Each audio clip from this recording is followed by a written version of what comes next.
ഹേ every one, already നമ്മൾ എന്താണ് trading എന്നും ടൈപ്സ് ഓഫ് മാർക്കറ്റ്സ് നമ്മൾ കവർ ചെയ്ത് കഴിഞ്ഞു. അപ്പോൾ ഇനി നമ്മൾ ഫോറക്സ് മാർക്കറ്റിനെ കുറിച്ചാണ് ഡീറ്റെയിൽ ആയിട്ട് പഠിക്കാൻ പോകുന്നത്. അപ്പോൾ ഇന്നത്തെ ടോപ്പിക് എന്താണെന്ന് വെച്ച് കഴിഞ്ഞാൽ എന്താണ് ബേസ് കറൻസി, എന്താണ് കോഡ് കറൻസി, പിന്നെ എന്താണ് പിപ്സ്. ഈ ബേസ് കറൻസി, കോഡ് കറൻസി എന്ന് വെച്ചാൽ കറൻസി പേരുകളാണല്ലോ ഫോറക്സ് മാർക്കറ്റ് ട്രേഡ് ചെയ്യപ്പെടുന്നത്.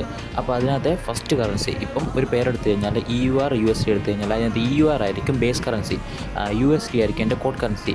ഏത് കറൻസിയാണ് നമ്മൾ മേടിക്കുന്നത് അതായിരിക്കും ബേസ് കറൻസി. അത് ഏതുമായിട്ടാണ് കമ്പയർ ചെയ്യുന്നത്, നമ്മൾ ഓൾറെഡി പറഞ്ഞു ഇതിൻ്റെ വ്യത്യാസമാണ് ട്രേഡ് ചെയ്യപ്പെടുന്നത്. അപ്പോൾ ഏതുമായിട്ടാണ് കമ്പയർ ചെയ്യുന്ന കറൻസി ആയിരിക്കും കോഡ് കറൻസി. ഇനി പിപ്സ് എന്താണെന്ന് വെച്ച് കഴിഞ്ഞാൽ ഈ 1 തൊട്ട് അഞ്ചാമത്തെ ഡിജിറ്റ് ആയിരിക്കും പിപ്സ് ഒരു പിപ്പ് എന്ന് പറയുന്നത്. അപ്പോൾ ഒരു പിപ്പ് മൂവ്മെൻറ്റ് എന്ന് വെച്ച് കഴിഞ്ഞാൽ അഞ്ചാമത്തെ ഡിജിറ്റ് 1 നിന്ന് 2 ആയി കഴിഞ്ഞാലായിരിക്കും ഒരു പിപ്പ് മൂവ്മെൻറ്റ് എന്ന് പറയുന്നത്. അപ്പോൾ പിപ്പ് എന്താ സിമ്പിളായിട്ട് ഞാൻ പറഞ്ഞതെന്ന് വെച്ചാൽ ഇത് ഇനിയിപ്പോൾ ലോഡ് സൈസുമായിട്ട് കണക്ട് ചെയ്യുമ്പോഴാണ് ഇതിൻ്റെ വർക്കിംഗ് എങ്ങനെയാണെന്ന് നിങ്ങൾക്ക് മനസ്സിലാകുന്നത്. അപ്പോൾ ഞാനത് നെക്സ്റ്റ് വീഡിയോയിൽ കുറച്ച് ഡീറ്റെയിൽ ആയിട്ട് പറഞ്ഞുതരാം. അപ്പോൾ ഇന്നത്തെ ടോപ്പിക് എല്ലാവർക്കും മനസ്സിലായെന്ന് വിചാരിക്കുന്നു. എന്തെങ്കിലും ഡൗട്ട്സ് കാര്യങ്ങളൊക്കെ ഉണ്ടെങ്കിൽ കമൻറ്റ് ബോക്സിൽ കമൻറ്റ് ചെയ്യുക, അല്ലെങ്കിൽ DM വരിക. നെക്സ്റ്റ് വീഡിയോ നെക്സ്റ്റ് ടോപ്പിക്കായി കാണുന്നവരെ ബൈ.